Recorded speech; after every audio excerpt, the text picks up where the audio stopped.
Hello friend, maths के इस channel maths wizard में आप सभी का स्वागत है।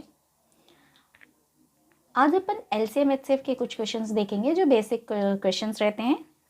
एलसीएम और एचसीएफ पढ़ रहे हैं अपन। तो एलसीएम का जो पूरा फुल फॉर्म होता है, एलसीएम का फुल फॉर्म होता है लीस्ट कॉमन मल्टीपल। इसको हिंदी में लघुत्तम समापवर्त्य बोला जाता है।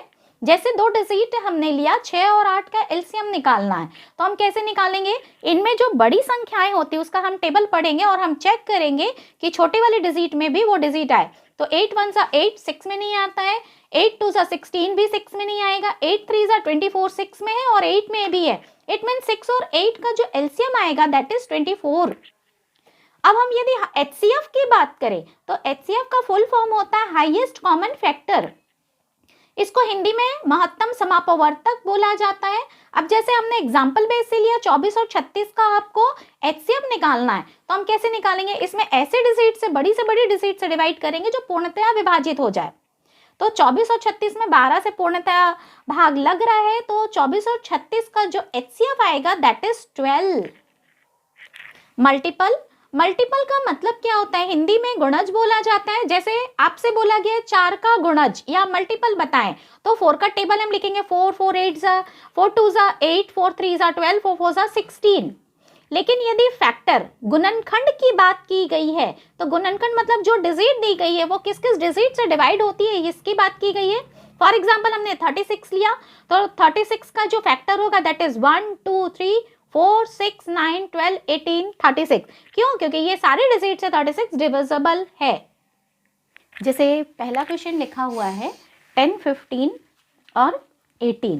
10 15 18 इसको दो मेथड से बताऊंगी। पहले जैसे स्कूल वाली प्रोसेस से करते हैं। स्कूल वाली प्रोसेस से यदि हम देखें तो सबसे पहले जो कॉमन है, सबसे छोटी डिजिट 2 है, 2 से डिवाइड हो जाएगी, 2 5 ज़ा 10, 15 डिविजिबल नहीं है, एज इट इज उतार देंगे, 2 9 ज़ा 18। अब देखिए 2 से डिवाइड नहीं हो रहा है, 3 से ये दोनों डिजिट डिवाइड हो रही है। एक एक डिजिट नहीं करते हैं, दो डिजिट कम से कम डिवाइड होनी चाहिए। 3 से 5 डिविजिबल नहीं है इसलिए उतार दिए। 3 5 ज़ा 15, 3 3 ज़ा 9।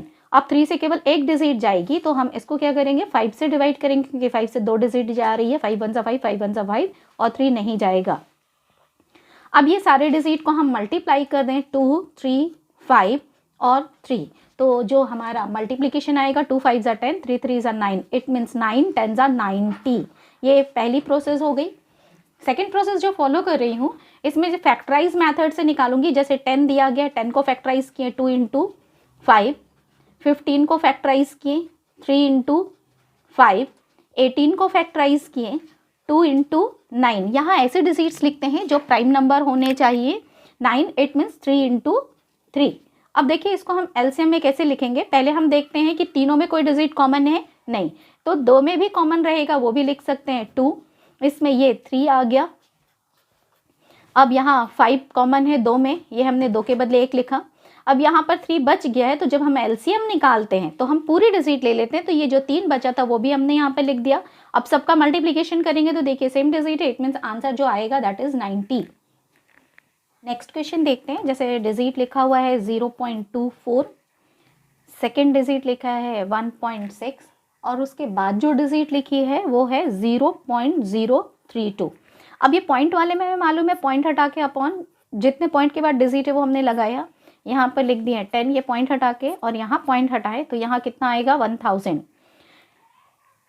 इस टाइप के जो क्वेश्चंस रहते हैं उसमें नीचे वाली डिजिट का हम एलसीएम लेते हैं। एलसीएम जब आप निकालिएगा तो जो बिगेस्ट वैल्यू होती है वही निकलेगी। मतलब 100, 10 और 1000 का जो एलसीएम आएगा 1000। इसको 1000 बनाने के लिए हम 10 का मल्टीप्लिकेशन करेंगे। आपको मालूम है ऊपर नीचे यदि हम सेम डेटा का मल्टीप्लिकेशन कर दें तो ये दोनों कट के एज इट इज पहले वाली डिजिट रहेगी। इसको 1000 बनाने के लिए हम 100 का मल्टीप्लिकेशन करेंगे, ऊपर नीचे हम 100 ही लेंगे ऊपर नीचे। अब देखिए नीचे बेस सेम हो गया है, इट मीन्स हम यहाँ 1000 को कॉमन ले रहे हैं। जब 1000 हमने कॉमन ले लिया 1 अपॉन, क्योंकि 1000 नीचे, तो डिजिट क्या बच रही है 240 1600 और 32। अब हम इसका वैसे ही फैक्टराइज करेंगे जैसे पहले किए थे। देखिए मैं थोड़ा सा चेंज कर रही हूँ। 0 इट मीन्स 2 इंटू 5 होगा। क्यों?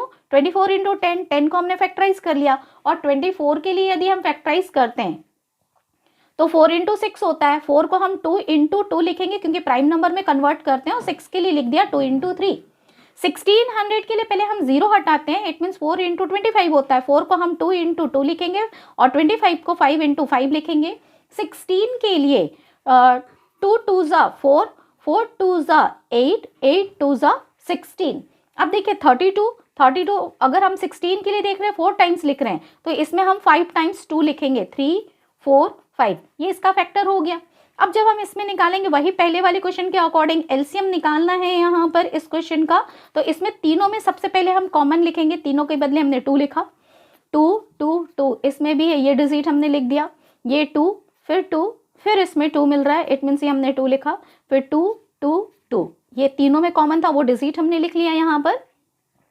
अब देखिए 2 इसमें नहीं है, इसमें 2 है और इसमें है, तो ये हमने लिख दिया इसके बदले। 2 में भी अगर कॉमन है, एलसीएम निकाल रहे हैं, एचसीएफ नहीं निकाल रहे अभी, तो इसके बदले हमने लिखा। अब सिंगल 2 देखिए यहाँ बच रही है, तो सिंगल 2 भी हम यहाँ पर लिख लेंगे। अब देखिए 5, ये 5 इन दोनों में है, इसमें तो नहीं है, इट मीन्स इसमें 5 मल्टीप्लाई होगा। अब इसमें 5 नहीं है, इसमें 5 है और यहाँ 3 बच रहा है, इट मीन्स 3 इंटू 5 भी हमने लिख दिया, तो पूरी डिजिट कैंसिल हो गई है यहाँ पर। देखिए सारे डिजिट कट हो गए, सभी हमने ले लिया है। अब मल्टीप्लिकेशन की प्रोसेस वही, 2 2 ज़ा 4 और ये 25, 25 4 ज़ा 100, मतलब जो भी डिजिट आएगी उसके लास्ट में 00 मिलेगा। अब मल्टीप्लाई कीजिए, 3 2 ज़ा 6, 6 2 ज़ा 12, 12 2 ज़ा 24, 24 2 ज़ा 48, मतलब 4800 ही आएगा। ये एलसीएम निकल गया इस डिजिट का। लेकिन यहाँ पर देखिए 1/1000 को हमने यहाँ पर कॉमन ले लिया था, तो 1/1000 यहाँ फिर मल्टीप्लाई करेंगे, 00 इससे कैंसिल हो गया। 48 में जब हम 10 से डिवाइड करेंगे तो हमारा आंसर आएगा दैट इज 4.8। नेक्स्ट क्वेश्चन देखिए, जैसे क्वेश्चन में लिखा हुआ है 4/9 का आपको एलसीएम निकालना है, 7/15 डिजिट दी गई है और नेक्स्ट डिजिट दी गई है 8/21। इसके लिए हम फॉर्मूला यूज करते हैं, जब भी अपॉन वाला दिया, ये नहीं कि हम पॉइंट में कन्वर्ट करके उस प्रोसेस से लॉन्ग प्रोसेस हो जाएगी। तो जब हम एलसीएम निकालने बोला गया है इस क्वेश्चन में, तब हम क्या करेंगे, यहाँ पर ऊपर वाली डिजिट का हम एलसीएम निकालेंगे। अब बचा क्या इस चैप्टर में, एचसीएफ, क्योंकि एलसीएम एचसीएफ हम चैप्टर पढ़ रहे हैं, तो जो ऊपर लिखते हैं, जो पूछा गया वो ऊपर लिखेंगे रेशियो के अकॉर्डिंग, और जो बच गया उसको हमने नीचे लिख दिया। अब एलसीएम, इट मीन्स जो ऊपर डिजिट दी गई है 4 7 8, इसका एलसीएम निकालना है, तो इसका एलसीएम कितना आ जाएगा 56। अभी हमने एलसीएम निकालने बताया आपको, और नीचे 9 15 और 21 दिया, इसका एचसीएफ निकालना है, तो उसमें कॉमन क्या दिख रहा है, दैट इज 3। ये हमारा आंसर आ जाएगा। अब देखिए इसका आंसर पॉइंट में नहीं पूछा जाता, लेकिन पॉइंट में पूछा गया है, तो आप पॉइंट में डिवाइड करके लिख सकते हैं। जैसे इस क्वेश्चन में बोला गया है इसका एलसीएम निकालें, तो इस टाइप के जो क्वेश्चंस रहते हैं उसमें यदि एलसीएम पूछा जाता है तो इसमें आप लॉन्ग प्रोसेस से भी निकाल सकते हो, लेकिन इसमें हमेशा पावर, जब बेस सेम दिया गया हो तो पावर में हम देखते हैं जो बड़ी डिजिट है दैट इज आवर आंसर, मतलब 4 टू द पावर क्या आ जाएगा 7। लेकिन जब पावर माइनस में दिया गया है और एलसीएम पूछा गया है, तो इसमें क्या आता है, बेस सेम होने के कारण हमने वो बेस तो लिख लिया पहले, इसमें जो सबसे छोटी डिजिट होती है पावर में वही आंसर होता है। इट मीन्स -11 -9 -16 और -10 में छोटी डिजिट क्या है, -9, that is our answer. Next अब एचसीएफ के कुछ क्वेश्चन देखते हैं। जैसे पहला क्वेश्चन है 12 18 24, पहले तो स्कूल वाली प्रोसेस ही करेंगे।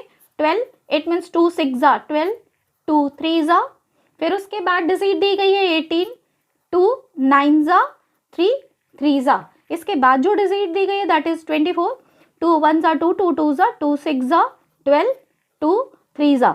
अब देखिए बिना इसको किए फैक्टराइज मेथड से आप कैसे निकालोगे, जैसे अभी हमने एलसीएम में किया था, 12 का निकालेंगे 2 इंटू 6, 6 का मतलब 2 इंटू 3। देखिए ये डिजिट यदि हम डायरेक्ट लिख रहे हैं तो इसको लिखने का समय बच जाएगा। नेक्स्ट दिया गया है 18, 18 में 2 इंटू 3 इंटू 3, 24 यदि हम लिखते हैं तो 2 इंटू 2 इंटू 2 इंटू 3। अब यहाँ इस क्वेश्चन में हम एचसीएफ निकाल रहे हैं। एचसीएफ मतलब जितने डिजिट दिए गए हों सब में कॉमन होना चाहिए, तो तीनों में कॉमन क्या है 2, और फिर कॉमन क्या दिया गया दैट इज 3। इट मीन्स 2 3 ज़ा 6 इसका आंसर आएगा। नेक्स्ट क्वेश्चन देखते हैं। नेक्स्ट क्वेश्चन जैसे लिखा है यहाँ पर 1.5, वही पॉइंट वाली डिजिट है, 36 दी गई है और क्या दिया गया है 0.448। सेम प्रोसेस, पॉइंट हटाए अपॉन 10, यहाँ कुछ नहीं मतलब 1 लिया और यहाँ पॉइंट हटा के 100। इनका नीचे जो डिजिट दिया गया इसका हम एलसीएम निकालेंगे, 100 आया, इसको 100 करने के लिए 10 से मल्टीप्लाई किए, ऊपर नीचे सेम डेटा रहेगा, तो ये दोनों कैंसिल होके वही डिजिट मिलेगी। यहाँ पर इसको 100 से ही मल्टीप्लाई करना है 1 से, और यहाँ भी है 100 क्योंकि ऊपर नीचे सेम डेटा, यहाँ कोई डिजिट नहीं। अब यहाँ कॉमन क्या निकल जाएगा 1/100 क्योंकि सब में 100 है। यहाँ डिजिट मिल गई, जो डिजिट मिल रही है वो हमें 153,600 हम एक बार में इसी प्रोसेस में लिख रहे हैं, और फिर क्या है 48। अब इसको हम फैक्टराइज करेंगे तो वही 0 मतलब 2 इंटू 5 लिख दिया, 15 मतलब 3 इंटू 5। अब यहाँ 00 इट मीन्स 4 के लिए 2 इंटू 2 लिखे और 5 इंटू 5 लिख दिया, तो ये 100 के लिए हो गया। 36 के लिए लिखेंगे तो 4 9 होता है, तो 2 2 4 और 3 3 9, ये आ गया। 48 के लिए यदि हम देखते हैं 2 इंटू 2 इंटू 2 इंटू 2 कितने टाइम्स आ गया 4 टाइम्स और 3 48। HCF पूछा गया है इसमें, तो HCF निकालने की वही प्रोसेस जो सब में कॉमन होता है, वो डिजिट हम लिखते हैं 2, और दूसरी डिजिट आपको केवल 3 मिल रही है जो सब में कॉमन है, बाकी कोई डिजिट कॉमन नहीं है इसमें। तो 2 3 क्या मिल गया यहाँ 6, लेकिन 100 हमने क्या लिया था यहाँ पर कॉमन ले लिया था, तो 100 से डिवाइड कर देंगे तो इसका जो आंसर आएगा वो 0.06, क्योंकि 100 से डिवाइड करेंगे तो पॉइंट के बाद 2 डिजिट होनी चाहिए। नेक्स्ट क्वेश्चन जैसे कौन वाले क्वेश्चन है 8/21, 7/14 और जो दिया गया है 9/20, इसका निकालना है HCF, इन सभी डिजिट का HCF निकालना है। अब HCF का इसमें फॉर्मूला क्या बनेगा, जैसे LCM का निकाला, जो पूछा गया है हम वो ऊपर लिखेंगे, और इसके अलावा चैप्टर में क्या बच गया that is LCM। It means ऊपर वाली डिजिट का हम HCF निकालेंगे तो इसमें कोई भी डिजिट कॉमन नहीं है, तो 1 हो गया। 21 14 और 20 का हम LCM निकालेंगे, LCM आ गया 420। नेक्स्ट क्वेश्चन देखिए, इसमें इसका क्या निकालने बोला गया है, यहाँ HCF पूछा गया है, तो HCF हम कैसे निकालेंगे, यहाँ पर बेस सेम होता है तो पावर को हम चेक करते हैं, LCM में हम बड़ी डिजिट लेते हैं, तो इसमें जो सबसे छोटी डिजिट है वही हमारा आंसर होगा, it mean 7 to the power 5 answer आएगा। नेक्स्ट माइनस वाली जो डिजिट दी गई है, इसमें यदि HCF पूछा जाता है, बेस सेम दिया गया है, तो इसमें जो सबसे बड़ी पावर होती है that is our answer, it means 2 to the power -11। Next HCF मान लीजिए कुछ ऐसी डिजिट दी गई है जो बड़ी डिजिट है, 3 अंकों की संख्या हो या 4 अंकों की, जैसे 248 और 403 बोला गया है, तो हम इसको डिवीजन मेथड से हम निकालेंगे। अब तब तक हम डिवाइड करेंगे जब तक ये पूरा कट ना जाए। 248 1 248, जब हम इसको माइनस करते हैं तो कितना आ रहा है 155।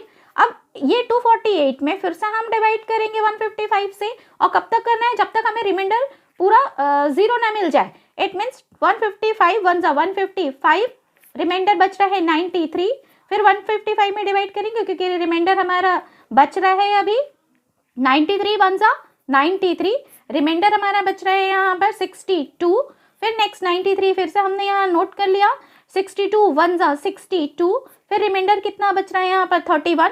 अब 62 लिखेंगे यहाँ पर, तो ये पूरा डिवाइड हो रहा है 31 2 62, देखिए ये पूरा कैंसिल हो गया, इट मीन्स हमारा जो आंसर आएगा दैट इज 31। अब देखिए जैसे 3 डिजिट दी गई है 258 1032 और 1806 का HCF पूछा गया है, इट मीन्स यहाँ हम क्या करेंगे, जो सेकेंड हाईएस्ट वैल्यू और थर्ड हाईएस्ट वैल्यू है उसमें हम डिवाइड करेंगे।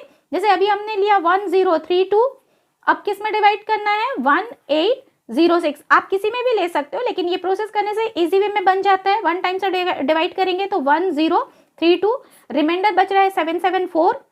अब 1032 में फिर से भाग लगाएंगे तो 1 टाइम्स में ही जाएगा 774, जो रिमाइंडर बच रहे हैं दैट इज 258। 258 में 774 से फिर 774 में 258 का फिर डिवाइड लगाएंगे, देखिए 3 टाइम्स से पूरा जा रहा है, 3 8 24 और 3 5 15, 15 में 2 ऐड कर दिए, देन 17 कैरी बच रहा है 1 3 2 6 1 7, ये पूरा चला गया। इट मीन्स यदि इन 2 डिजिट का पूछा जाता तो हमारा HCF क्या आता 258, लेकिन हमारे पास एक डिजिट बची हुई है 258, यहाँ अभी हमने ये ले लिया, जो डिजिट बची हुई है दैट इज 344। अब इसमें हम भाग लगाएंगे इसी डिजिट का, 258 1 258, जब हमने इसमें माइनस किया तो जो डिजिट बच रही दैट इज 86। 258 में फिर से हम भाग लगाएंगे तो कितने टाइम्स में जा रहा है 3 3 6 18, 3 8 24 1 25। अब देखिए पूरा चला गया, इट मीन्स ये तीनों डिजिट का जो HCF आएगा दैट इज 86। वीडियो यदि पसंद आई हो तो लाइक कीजिए, सब्सक्राइब कीजिए एंड शेयर करना ना भूलें। Thank you.